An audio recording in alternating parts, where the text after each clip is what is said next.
Boris Johnson struggles to find an authentic voice to speak to and for the nation. Early on the morning of Saturday the 21st of March, I visited Saffron Walden to buy some bread from a small artisan bakery and some flowers for Mother's Day from the local market. The queue from the bakery stretched far up the hill, ending just opposite St. Mary's Church. The market on this cold but radiant spring morning was bustling with shoppers, especially around the flower stall in the ancient square.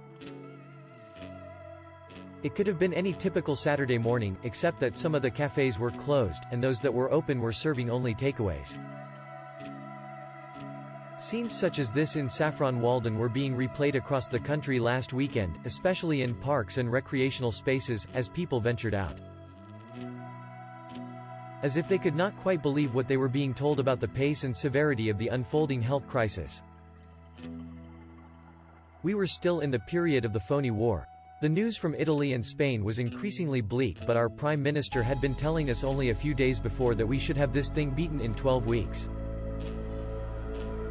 We were witnessing the consequences of the government's own confusion and mixed messaging in response to the coronavirus pandemic.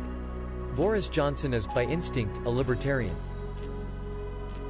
As a journalist and commentator, his shtick was all about frivolity, mocking the nanny state, rejecting political correctness and making fun of excessive bureaucratic control.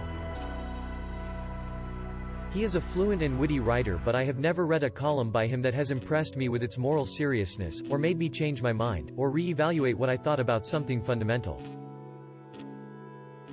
His utterances as a journalist are invariably thin-spun and trivial. We are told he is good at delegating and he listens to those who advise him in Downing Street, as he did at City Hall when he was Mayor of London. These are good traits. But leaders also need to be able to lead. To command authority, implement a coherent strategy, instill confidence, and reassure a nation for whom normal life has been suspended. We are also told that Johnson is an intellectual snob.